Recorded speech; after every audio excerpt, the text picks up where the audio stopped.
Did what was it like then being on stage for you, especially as you guys, with Casanova and just Coolin being as big as they are? Now you're performing to people who actually do know you in bigger venues. What was that experience like for you? What was the experience of what now? Of being in a, being in, now that you've got number one records and now you're Oh, getting bigger crowds. How is it like being on stage for you? I mean, it was always, it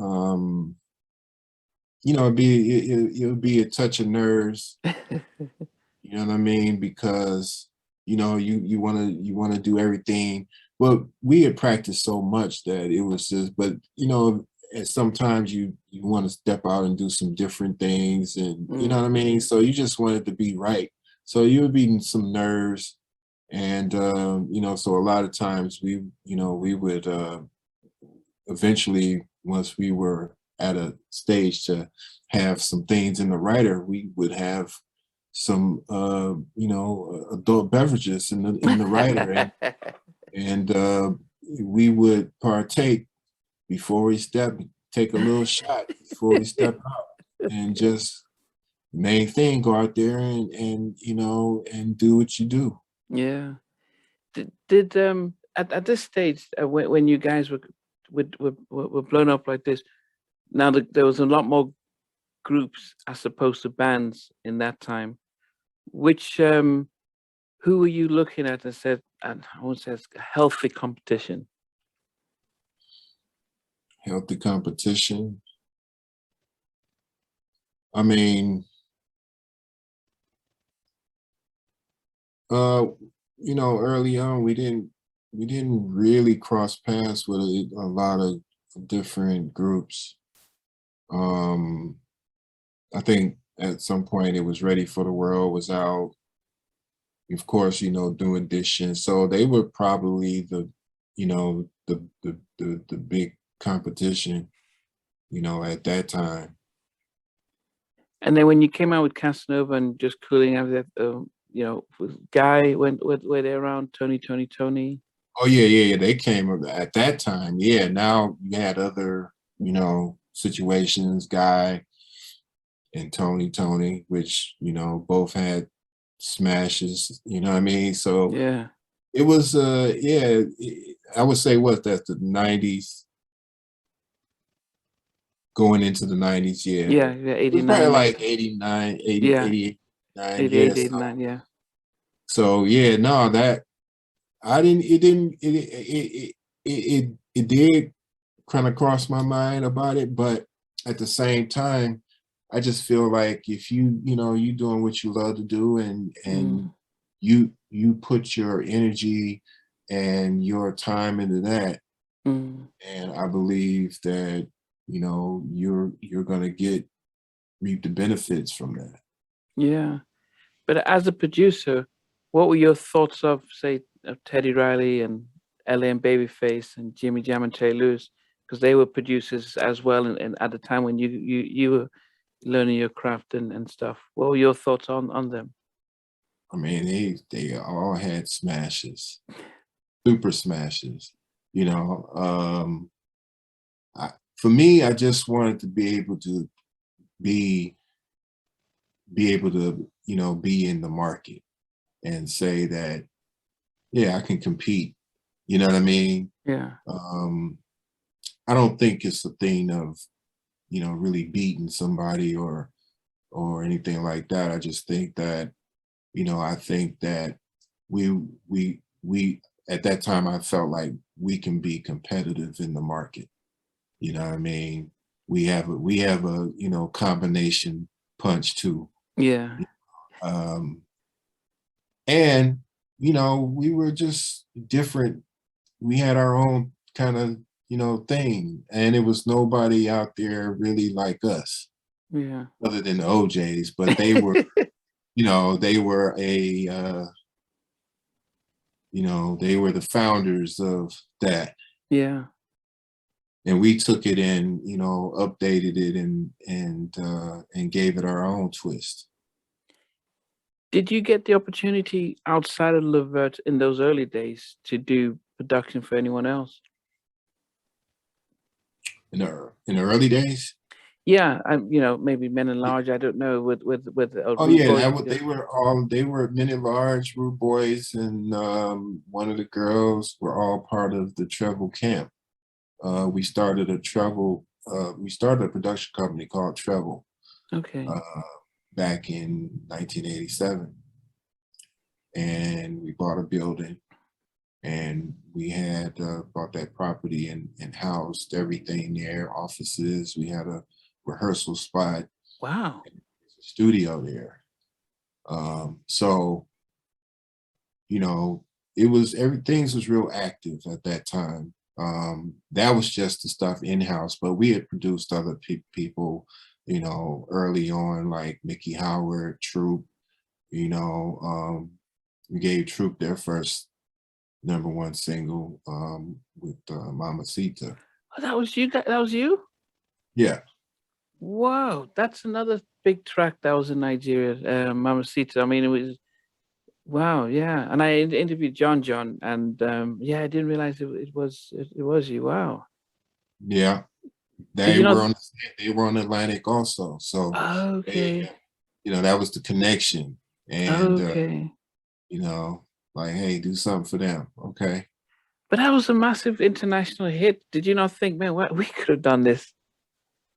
Oh yeah, no, I mean, but it was just, look, we, like I said, remember what I said, that when we first started from with Atlantic from '86 on, we had back records. Yeah. So it wasn't like, you know, these were songs that was coming along the way. Like Okay. we were even on the road, and I had the crew set up, you know, my equipment in my room on the road. So I would have a setup wherever. So I was doing stuff like, for instance, Addicted to You, we recorded that in Florida at a studio when we was on the road. Wow. You know what I mean? So it was like, it wasn't and that was our song, but it was like during the downtime, you know, like for instance, some of them songs I came up with at the Big House. So I remember getting a call about and talking about doing a song for Anita Baker. And Anita Baker. and yeah, so I I just found the demo that was sent, and and we put it together, and she picked the one song, and they, you know, they produced it, or you know, they done it, you know, her team done it. um but it was just one of the opportunities that came along at that time. You know what I mean? Things was happening, you Oh, know, what song was that for Anita? whatever it takes. Okay. Okay. Yeah. Wow. It So, you know, it was a thing where we was just doing what we love to do. And yeah. it was, you know, it was working out, you know, and I feel that's why I always say to other people that,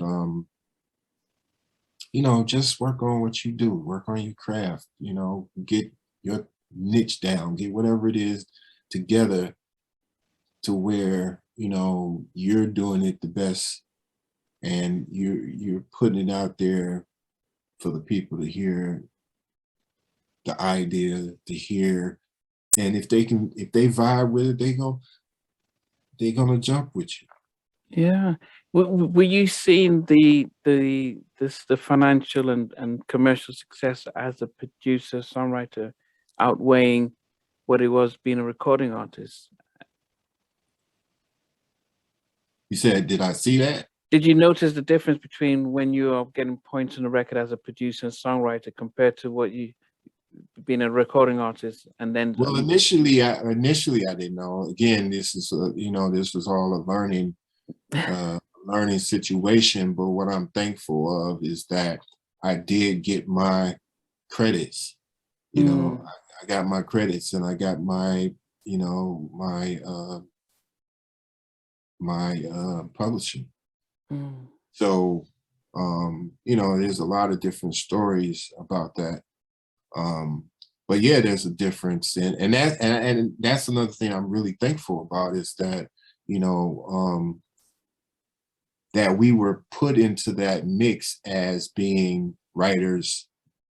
And even though they didn't, you know, they put us with other producers, like I just posted about me like vibing with him Tume back in the day when I didn't know, you know, I'm just open to all the music, but when I came across them, like in the you know early, they had some funky stuff that made me want to work with Mtume. So when I got the, you know, opportunity and they asked me who you want to work with, I said I want to work with Mtume. So we ended up doing we ended up doing 2 songs with Mtume. And you know, it was all just like unbelievable stuff that was happening, and you know, taking it all in, like, wow, I'm really here, you know. But it was, you know, I wouldn't trade it for nothing. Yeah.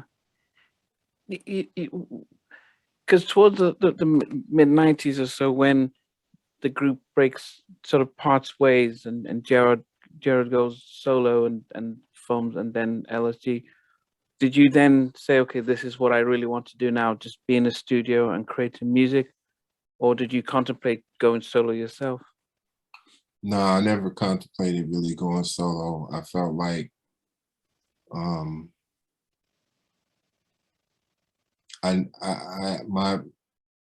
my thing was to do it with the guys I did it with, you know.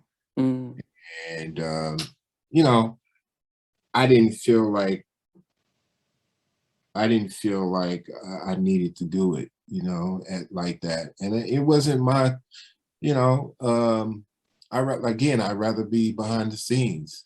And you know, so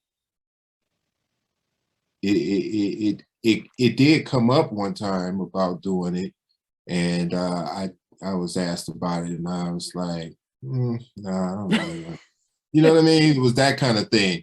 And you know, but you know, after a while you'd be like, hey, maybe I should have did it, you know. Like, now I'm planning on some things that I have going that I'm going to do, because I have some things going on. You know, I have to tell my story, and along with that, you know, the plan is to come out and introduce, you know, music that was never released, or and new music that I would put together. Yeah. Thanks for watching. Please remember to subscribe to the channel, but most importantly, to press the notification bell so that you can be notified when we do have a new interview. Loads to come, but thanks a lot for watching.